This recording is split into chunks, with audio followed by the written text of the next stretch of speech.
யாழ்ப்பாணம் அல்லைப்பட்டி பகுதியில் போலீசாரின் துப்பாக்கிச் சூட்டு இலக்காகி உயிரிழந்த அந்த 17 வயது சிறுவனினுடைய இறுதிக் கிரியைகள் இன்றைய தினம் இடம்பெற்ற நிலையில் சிறுவனை கொலை செய்த போலீசாரை கைது செய்யுமாறு கோரி அவருடைய உறவினர்கள் சடலத்துடன் இறங்கி போராட்டத்தில் ஈடுபட்டிருந்தார்கள். தற்போது இந்த குறித்த துப்பாக்கிச் சூட்டு சம்பவம் தொடர்பில் ஒரு தகவல் ஒன்று வெளியாகி இருக்கிறது. என்னென்னு சொல்லி சொன்னால், அல்லைப்பட்டியில் இடம்பெற்ற இந்த சம்பவம் தொடர்பில் கைது செய்யப்பட்ட மற்ற இருவரும் உங்களுக்கு தெரியும், நேற்றைய தினம் அளவிலே ஊர்காவல்துறை நீதிமன்றத்தினால் பிணையில விடுவிக்கப்பட்டிருந்தார்கள். அவர்கள் பிணையில இருந்து விடுதலையாகி வந்ததற்கு பிற்பாடு அங்கே அந்த துப்பாக்கிச்சூடு நடந்த சம்பவத்துக்கு முன்னராக என்னென்ன விஷயங்கள் நடந்தது என்பதை பற்றி அவர்கள் குறிப்பிட்டிருக்கின்றார்கள். அதாவது அந்த துப்பாக்கிச்சூட்டுக்கு இலக்கான வாகனத்தை தாங்கள் வவுனியாவில் உள்ள ஒரு நபரிடமிருந்து தாங்கள் புதிதாக கொள்வனவு செய்ததாகவும், கிளிநொச்சி உமையாள்புரம் பகுதியில் தமக்கு சொந்தமான வயல் நிலம் இருப்பதாகவும், அந்த வயல்ல நெல் அறுவடை செய்வதற்காக வேலணை பகுதியைச் சேர்ந்த நபர் ஒருவர் அதற்குரிய வேலையாட்களை தான் ஒழுங்குபடுத்தி தருவதாக கூறியமையால் தாங்கள் அந்த வேலையாட்களை ஏற்று சென்ற பொழுதுதான் இந்த சம்பவம் இடம்பெற்றதாக கைதான இரு நபர்களும் சொல்லியிருக்கின்றார்கள்.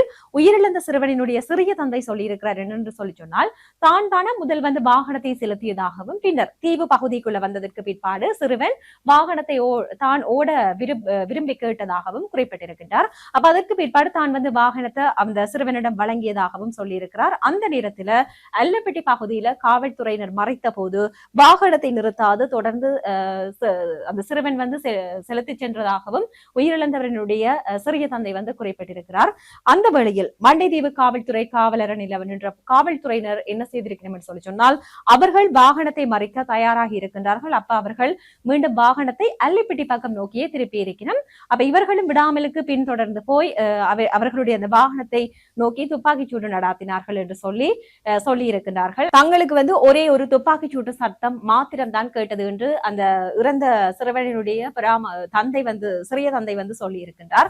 அதைவிட அந்த துப்பாக்கிச்சூடு நடந்ததற்கு பிற்பாடு பராமகன் வீதி ஓரமாக வாகனத்தை நிறுத்தி மயங்கி அந்த இடத்திலேயே சரிந்து விழுந்தார் என்று சொல்லியும் உயிரிழந்த சிறுவனினுடைய சிறிய தந்தை அவர்கள் குறிப்பிட்டிருக்கிறார். பின்னர் காவல்துறையினர் அவரை அந்த சிறுவனை மருத்துவமனைக்கு கொண்டு சென்றிருக்கின்றார்கள். அதேவேளை தங்கள் 2 பேரையும் கைது செய்து காவல் நிலையத்துக்கு கொண்டு சென்று விட்டனர் என்று சொல்லி வாகனத்துல இருந்த சாணம், கயிறு, வாள், வாகனத்துல விழுந்த அந்த துப்பாக்கி குண்டுகள் பற்றி தங்களுக்கு எந்த விதமான விடயங்களும் தெரியாது என்று சொல்லி அந்த கைது செய்யப்பட்ட 2 நபர்களும் தற்பொழுது குறிப்பிட்டிருக்கிறார்கள்.